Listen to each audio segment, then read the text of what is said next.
Yes, shukrani sana kwa kuendelea kutufuatilia kwenye mitandao yetu ya kijamii kutumia Kilimo Sokoni. Kwa YouTube pia tunapatikana namna hivyo. Mimi ni Nicholas Kiloko, karibu popote pale ulipo kuendelea kunitazama. Naamini kabisa ujambo. Leo ni siku nyingine tena ambayo tumekutana. Leo sipo shambani. Ndio maana nimepiga vitu vyangu hivi. Vyope vinang'aa. Leo nipo kwenye swala zima la darasa na kupitisha kwenye darasa upate nafasi ya kujifunza mambo mengi sana kwenye upande mzima wa masoko. Je, unafahamu soko ni nini? Na linafanyaje kazi? Namna gani unaweza kutumia soko lako na ukanufaika kwenye hicho unachokifanya kwenye upande mzima wa kilimo na kwenye upande mzima wa mifugo? Lakini watu wanakwama kwa namna gani? Tunaungana na mtaalamu wetu hapa Robert. Yeye atatuambia mambo mengi sana. Jina lenyewe ni Robert. Atatufundisha vitu vingi sana kwenye upande mzima wa namna gani ambavyo unaweza kuuza kibiashara, lakini pia ukanufaika na hicho ambacho unachokifanya. Lakini pia unatamani kutangaza pamoja nasi, tangaza kupitia namba ambayo inapita chini ya screen yako hapo, na maoni na ushauri. Pia tufuatilia namna hivyo. Karibu kwa sasa tuungane naye akatufundishe na akatupeleke kwenye upande mzima wa namna gani ambavyo unaweza ukauza, namna gani ambavyo unaweza kupata elimu kuhusiana na swala zima la shamba darasa na ukanufaika na hicho ambacho unachokifanya. Twende kwa sasa.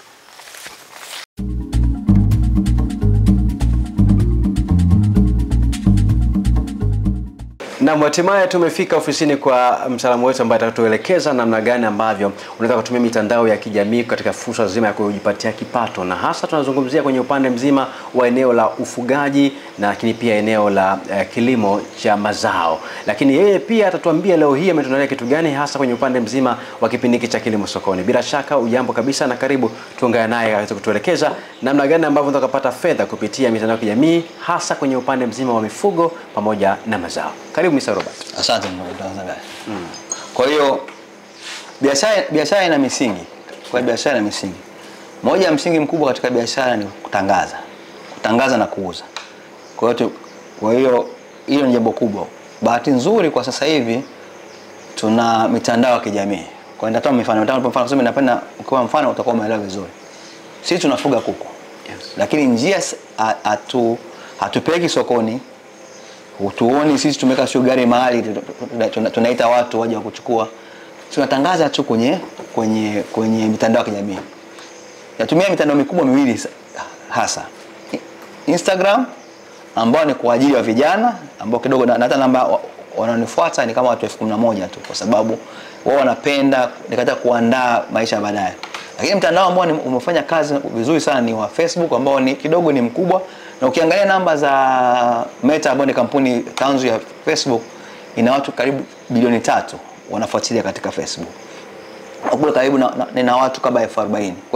Kwa kile unapopata bidhaa. Sasa kumbuka ili mtu anunue kwako ni lazima ajue kama ni mtaalamu. Kwa sisi tunajikuta, kwa hiyo njia ya kwanza tunafanya kupata ni kwamba lazima uonekane ukifundisha jambo unalofanya. Kwa sisi ukija mtandao wetu wa Makuchi unajikuta kwamba tunazungumzia kuku tu. Hatuzungumzia mwingine. Labda tukikata kuguza na mambo ya kilimo tunalinganisha na kuku ili ujue kwamba sisi ndio eneo letu na tunajitahidi kufanya kutoa madarasa. Kwa kama wewe unafanya lazima una nafasi ya kufundisha, ni muhimu sana. Kwanza nayo inakusaidia na kuongeza ujuzi. Sawa.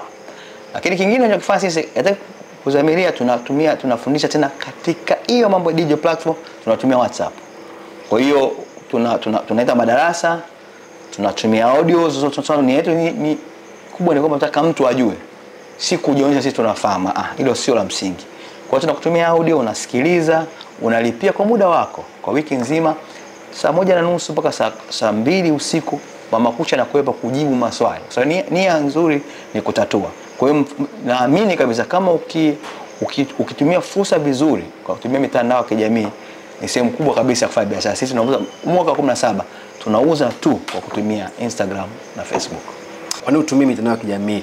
Mmeangalia nini kwa upande mzima wale ambao wanaofuatilia? Asante. Sasa social media ina njia moja nzuri hii kwamba mtu ataangalia tangazo kwa muda anaotaka yeye. Kwa hiyo kumbuka tayari kama Facebook na watu bilioni 3. Kwa watu tayari wako pale. Tofauti na gazeti au TV kama ambao unanisikiza hizi. Lazima mtu awe kwenye TV. Lazima awe nyumbani. Mtandao anaweza kuwa kwenye basi, anaweza kuwa ofisini, anasubiri mtu na bado akapata fursa. Kwa muda wote unaweza kumfikia. Na zaidi sio kama unajua social media vizuri management, naweza nikajua kabisa kwamba target hii nimewapatia watu wangapi. na nikaweza kufanya tangazo langu. Najua mimi watu wengi ni wa Dar es Salaam, najua watu wanafuata ni wa Morogoro. Kwa hiyo hata nikituma tangazo nikasema nataka tangazo hili lifike tu Dar es Salaam tu, kwa sababu na pengine nyinyi tayari mnayo hiyo application ambayo mnatumia. Sasa kwa sisi tumefanya hatua tatu. Kwa social media tunatumia ambazo zipo, ni ambazo ni Facebook na Instagram zilipo. Kwa kufundisha madarasa ambao ni mashamba data tunatumia WhatsApp. Lakini sasa hivi tumekuja jambo lingine bora zaidi, kwamba biashara yoyote nisema kuna msingi wa kwanza unasema kuuza na matangazo, lakini jambo msingi zaidi ni kuwa na usimamizi thabiti. Kwa sisi tunataka usimamizi thabiti kwamba kuku kama ujue amekula kiasi gani, amepaja toa chanjo muda gani, ukajua kwamba maji amekunywa muda gani, unajua muda gani wa kuuza. Na sisi tunatumia kama watu wanavyojua kwamba mali bila daftari upotea bila habari. Kwa hiyo sisi tukasema tunatumia madaftari. Lakini sasa kwamba haiwezekani kutumia IT. Kwa tumeanza na mfumo wa unaitwa Mama Kuchi ERP, na sio wazo jipya. Ukienda makampuni makubwa ambao tunapata fursa ya kufanya hapo mwanzo kabla hajaingia kwenye biashara ya ufugaji moja kwa moja, kila kitu kinarekodiwa.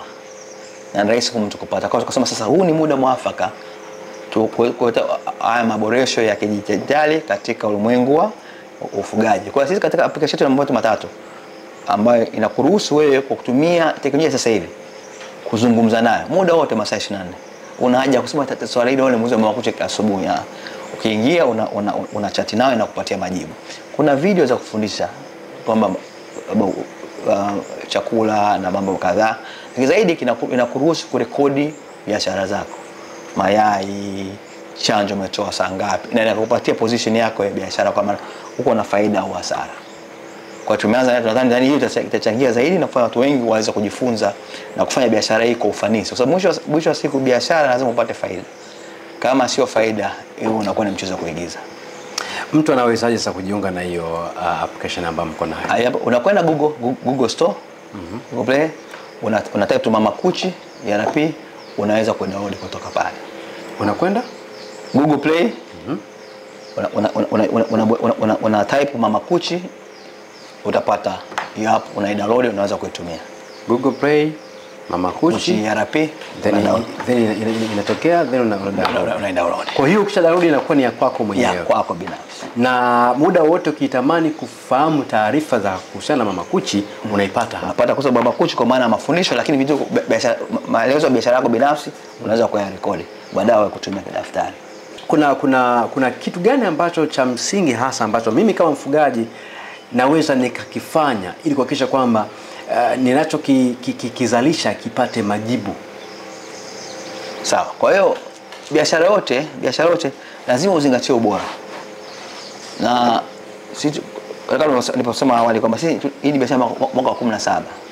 Kwa hatubahatishi na wala hakuna papara. Napendaga mfano mmoja wanasema tofauti ya nyuki na dondola ni moja tu. Wote wana masega.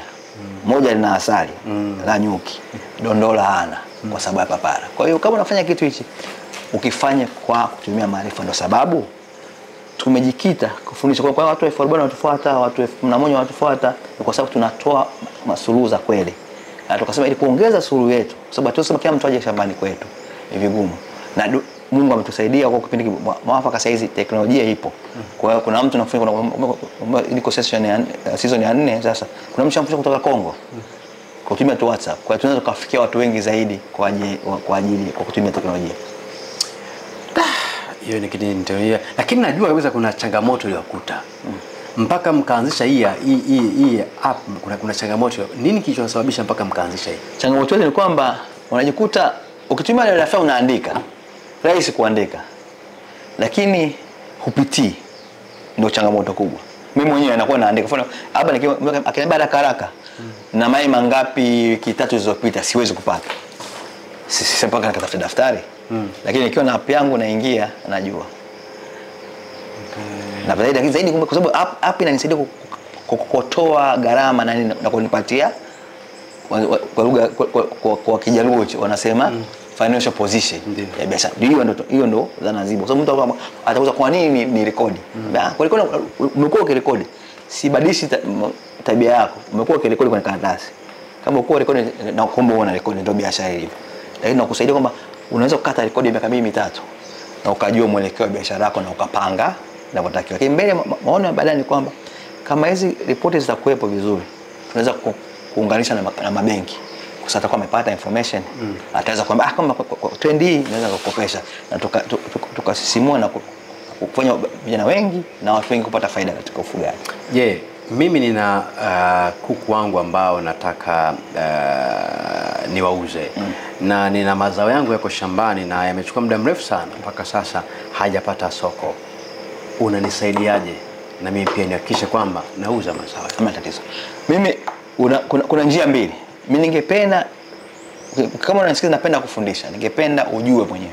Na kama unashindwa, unaweza ukaleta matangazo kwetu. Kumbuka kama nikiangalia social media yangu jana, nina view 2.5. Kuna watu 2.5 wameangalia maudhui yangu. Nikiwa katika Facebook, watu karibu 100,000 katika Instagram. Kama ukileta tangazo kwangu kwa fedha kidogo tu, inawezekana ukapata wateja. Kwa sababu kusema wewe uanze kupata watu kutafute, mpaka upate watu 40,000, upata hata 1,000 tunaweza kwa kidogo changamoto. Lakini sisi ukituletea, tutadosha tangazo lako na watu watakufikia. Na tukitoa tangazo na jina lako, na kwa rahisi wewe kufikiwa. Kwa hiyo haiwezi mimi siwezi kutengeneza ya kwangu.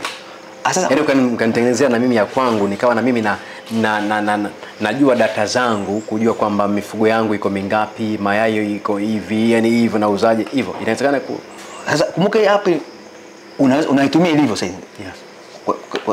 Kwa lugha ya Kijaluo tena ni software as a service. Kwa hiyo utapoingia, utajiregister kama wewe. Kwa hiyo inakuwa na rekodi zako. Imetengenezwa makhsusa ni kwa ajili ya ufugaji wa kuku. Lakini hatushindi kukutengenezea kwako kwa kilimo cha aina kingine. Kwa hiyo hii ni ya kwenu, lakini hata mimi nikiwa nahitaji ya kwangu kupitia nyinyi naweza pia nikaipata. Lakini pia mkanisajili kwa jina la kwangu, kila kitu ambacho hicho pia kikawa kinatoa taarifa za kwangu mimi peke yako. Kwa ndio zana tukifanya kama tumetoa daftari lako wewe, tumekuwekea mfumo. Basi sema bahati nzuri hii application haikupatii tu rekodi zako, inakupatia hizo benefits nyingine, maswali na majibu na madarasa. Kwa inakuwa ni double, ni faida zaidi. Yaani unapiga ndege wawili kwa jiwe moja. Kwa hiyo unajua sasa umpige mama kuji simu, unapata wakati unafanya mambo yako mengine. Ndio. Kwa kuna gharama ambazo natakiwa nichajiwe katika kunitengenezea hiyo. Kwa sasa hivi kwa matumizi ni bure. Tuna sababu. Kwa sababu tunataka kwamba tujue matatizo magani mengine tunatakiwa tuyarekebishe. Kwa hiyo kuna muda. Kwa hiyo ni kama tuna offer kwamba tuseme miezi mingine 2, ukiingia muda huo hakutakuwa na gharama. Hata tutapotoa kwamba watu waanze kulipia. Kwa maana moja kwa sababu na sio kila mtu, sababu kwa nini kuja na wazo hili kwamba sio kila mtu anaweza kutengeneza app yake mwenyewe. Ina kidogo inakuwa gharama. Kwa hiyo ni vizuri tukatumia app moja kwa pamoja na itakuwa rahisi, kwa sababu na mfikiri kipiga mahesabu yangu ya kibiashara, sidhani kwa mwezi nitakuchaji shilingi 2,000 au 3,000. Kwa mwaka ni shilingi 36,000 tu. Kwa mwaka matumizi. Kuingia kwenye sasa utakuwa unaingia na kutumia na rekodi zako. Kwa sababu ni yangu kubwa au ni yetu kubwa ni kuhakikisha tunawafikia watu wengi. Haisaidii nikiwa na watu 5. Sababu mimi naamini mtazamo wangu kwamba mahali na kitabu ninachokiamini kinasema waliopewa vingi wanadaiwa vingi. Luka 12:48. Kwa hiyo lazima tufikie watu wengi zaidi. Nipo hela ndipo hata Facebook na bilioni 3. Kwa sababu na utajiri huo. Kwa hiyo itakuwa sasa tunataka kitu ambacho kitaendelea hata kama sisi hatakuwepo, kitaendelea kusaidia watu wengine na zaidi. Lakini hiyo hainifungi mimi kuwalipa nyinyi mnitengenezea kwangu. Hakuna sababu. Kwa mimi naweza nikawa nahitaji hii app ikawa ni ya kwangu tu. Kwa nyinyi mnamkanitengenezea. Yes, na uko same kwa sababu unakuta labda mtu kwa fulani tukasema labda mwenye shamba kubwa. Tusema labda kwa 200,000 laki 3. Labda angetaka hiyo customize kwa ajili ya mambo yake. Tutakaa mezani tutamtengenezea. Hakuna sababu kutomtengenezea. So kwa sababu kama unasema atakuwa na mahitaji yake tofauti. Wakati sisi hapo tunakuwa wachache tuna mahitaji ambayo yanafanana. Kwa tunatengeneza. Na tutengeneze tu app za kuku peke yake. App yote tunataka kutengeneza. Sasa hiyo inatengeneza mimi, yani nikisema tengeneza mimi ndio nimetengeneza. Kwa hiyo naweza kutengeneza yote. Na natoka sasa, of course nimefanya kazi miaka katika eneo la IT. Huu ni mwaka wangu wa 20 naenda 23. Nikifanya kazi nchi tofauti tofauti, moja hapo ikiwa Tanzania. Robert, kuna mtu lakini mwingine alikuwa anakaangiza ama alikuwa anatazama, lakini hicho kilichokuwa kizungumza kama vile ndio kama amekaa vizuri hivi. Hebu muelezee kwa nini ajiingize kwenye, kuna faida gani ya kuwa na hiyo? Muhimu sana. Changamoto ya biashara yote na sababu biashara zetu nyingi sisi tunazofanya upande huku zinakuwa ndogo. Kwa hiyo ukiona kuku 5 6 ni rahisi kuwakumbuka hata kwa kuwaona. Na kukisia wamekula kiasi gani. Ukiwa kuku 1000 utajuaje? Utajua kuna mayai mangapi ukiwa na kuku 1000? Haiwezekani. Kwa hiyo hii ni kifaa ambacho kitafanya biashara yako iwe kubwa. Lakini usipotumia sio tatizo. Utabaki hapo hapo. Sio kwa sababu kishafika 200 watakuchanganya wanakufa. Ukitumia mfumo kama huu utafika 200, 1000, 2000, 3000. Kwa sababu inakupatia na kufanya mfumo ukiona unaweza kuweka hata reminder. Sababu bwana nimeweka hiki namba baada ya miezi 2 nitafanya labda charge. Kwa sababu kufanya charge, kwa mfano kiwanja Newcastle ni kila baada ya miezi 2 na nusu. Ndio. Ukiwa na kuku 5 unaanza ukasahau. Utakuwa mkula 3, mbaki 2, hamna hatari, si ndio? Lakini kuku 1000. Kuku 1000 kupiga thamani haraka haraka 30,040, that's 4 million. Yes. Uwezi ku afford. Na sasa tunasema mifumo kwa sababu ni rahisi kusema kwa nini tunafanya mambo makubwa. Hatuna mifumo. Sisi tukajikita kwamba tutengeneze mifumo ili watu wafanye mambo kwa ukubwa unaostahili. Kwa hiyo ina maana kwamba hata kama mimi ninafuga nguruwe, ninafuga mbuzi, ninalima hoho, nalima nyanya, nikitaka kutengeneza soko langu, naweza nikaja mezani mkanitengenezea kwa ya kwangu kwako. Kwa mabana hii ni ya nguruwe tu, Yes. ama hii ni ya mbuzi tu. Kwa sababu mbuzi atakuwa na path yake tofauti. Yes. Kama unasema application wapo wale kama tunafanya IT. Kwa hiyo application ambayo nikiandika nikiwa benki ni tofauti na nikimwandikia Telecom, kampuni ya simu au ndai. Kwa hiyo mbuzi atakuwa na vitu vyake. Kwa hiyo sisi tutakupatia vitu wewe unavyotaka wewe. Niko naweza kusema kwamba nini kilipelekea ufanye. Lazima kuwa na maumivu. Kwa kitu si maumivu kama mimi kuandika hii inapotea. Kwa nini atakwamba mbuzi bwana kia mbuzi baada ya siku 2 na sahau dawa. Kwa hiyo kumbe mbuzi ana dawa 1 2 3 zinawekwa. Inakukumbusha bwana kuna muda umepita tuangalie. Na hii inafanya kazi, yani kwamba kuna ikishafika muda kama alarm inakutumia kabisa. Kuna reminder kabisa inaondoka. Kama kwa hiyo inakutumia ujumbe unatoka kwenye simu, inaonekana kama kuna reminder bila kufanya. Kwa bwana unatakiwa ufanye hiki, ufanye hiki, ufanye hiki, ufanye hiki. Ndio. Muda umefika. Hii teknolojia ni ya ajabu sana. Teknolojia ndio matumizi yake. Na muda wake sasa kuzitumia. Na kwa mfano tuna kikundi. Tunafanyaje hapo? Tuna kikundi chetu sisi ambacho tunataka tunaingia kwenye ufugaji. Na tunataka kutengenezea pia. Inawezekana. Kumbuka uone kwamba Dora nasema maarifa kitu kwa sababu hii ni kama utaratibu wa kupiga mpira. Ukiweza kucheza mpira mchangani, utaweza kucheza uwanja taifa. Ukiwa bora zaidi unacheza Wimbledon. Old Trafford. Kwa hiyo ni kwa ukija kwa sababu sisi katika uchezaji tuna hatua 3. Kujua mahitaji ya anachohitaji. Tunajenga, tuna test, alafu tunakupa.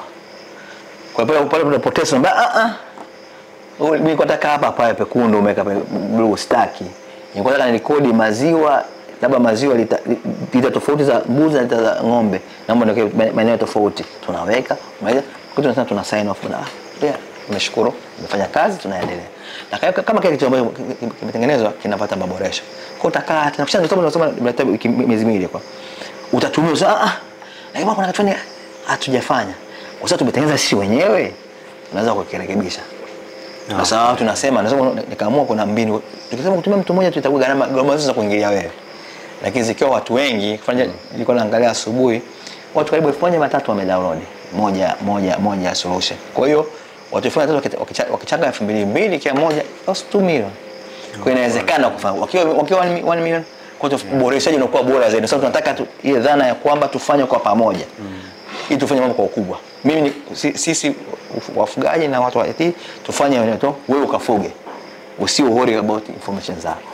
Labda pengine kwa kututamanisha tutamanishe tu mpaka sasa umeingiza kiasi gani mara baada ya kuanzisha hiyo app? Sasa kwa sababu sisi charges nia kubwa sasa si kuchaji.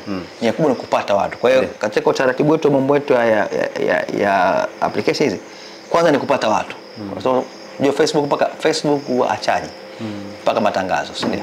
Kwa ni same concept. Tunataka kwanza watu watumie. Waone faida, watachangia. Na ina maana kwamba kuna ndani kwa wateja ambao wametoka nje kwa kutumia hii. Yaani anasema kwamba nilikuwa nimeingia kwenye nini nikakuta application yenu nikaamua kuja kuchukua kuku. Design hiyo Watu wengi sana. Yaani kama nilivyokuambia, yani kwamba hii hapo nimetoa swala zuri sana. Hapo tumetoa tarehe 28 mwezi uliopita. Yeah. Tulikuwa na follower 34,500 mpaka leo wameongezeka follower 5,000. Sawa. Facebook, Instagram wameongeza 2,000. Simu sisi zinapigwa kama hospitali yani saa zote. Ukiingia sasa Instagram yetu kuna tangazo moja la kuku kuchi watu 500,000 wameangalia kama sikose, watu 500,000. Baada ya tangazo, baada ya kuona hapo. Kwa sababu kumbuka mwanadamu ukimtatulia tatizo anakusikiliza, anakuamini. Kama utatatizo kwa hiyo ukisema hii haina hela unakuwa muongo. Wewe utatui matatizo. Ndio watu wanakuja.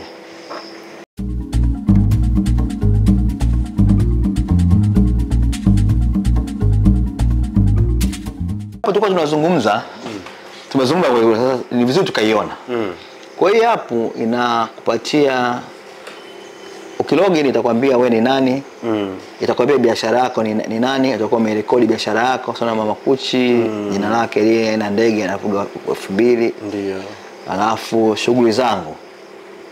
Shughuli zangu naweza kuweka kwamba bwana leo tarehe ngapi, idadi ya mayai kwa mfano, kasema kama mayai tuseme mayai 20. Kama mayai 20 hapo.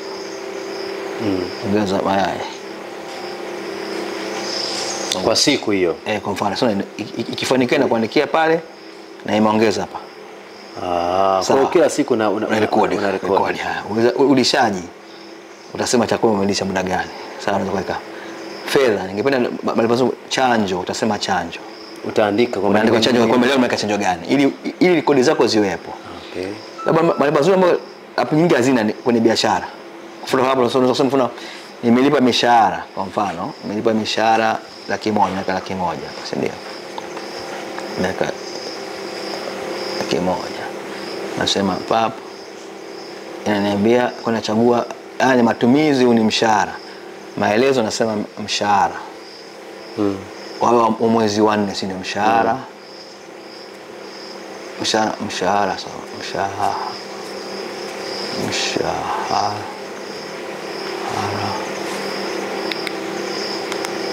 Mwezi wa 4 sawa. Mshahara mwezi wa 4 ongeza pale. Kika muamala nasema sawa, utaona gharama muamala zimebadilika. Sasa gharama mshahara. Nikisema fedha mapato. Nisema tumeuza labda vifaranga. Sasa vifaranga nauza vifaranga kidogo vingi. Ni kila 600 nimeuza vifaranga hapa. Na hivi ni kila siku una rekodi na tarehe na saa. Kama leo unataka kwa sababu dhana hizo nasema usipo rekodi utapata changamoto sana. Tulikuwa tuna fedha imeongezeka 600,000 na gharama zake tofauti chake umeiona. Unaweza kusema ni wanyama wako wapi wanaumwa ukihesabu. Hivi ni vitu vya kawaida, lakini kitu kikubwa nataka mtu mtazamaji aone ni ripoti ya kina ya biashara. Kusema makusanya mayai, ripoti ya kina makusanya mayai itakuonyesha. Lakini vile faida na hasara asubiri. Nakwenda haraka kidogo, samahani kwa faida na hasara. Hili ndio la msingi zaidi. ambalo kwenye ukifanya na daftari, labda kama umesoma mambo ya accounts, itakuwa rahisi na kushinda. Kusema kusoma mauzo ya vifaranga kishindani, mauzo ya jogoo nyinginezo, mauzo ya mayai, utoe gharama zako, utoe na faida hivi. Haufanyi kwa sababu utaki, labda maarifa yapo. Kwa hii inakusaidia ulikuwa rahisi, utakuwa unaingiza tu. Utakuwa unaingiza ila kutengenezea. Kama ulitumia nini, ulifanyaje. Kwa hiyo unakuwa ukija kama mimi kiasi changu ni hiki, matumizi yangu ni haya. Alafu vile vile tumefanya kwa mfano unaweza kuuliza maswali. Teknolojia mpya kama msikie sima cha TV tumeweka hapo. Unataka kulea vifaranga, unataka umesahau jambo kulea vifaranga. Unataka ikukumbushe.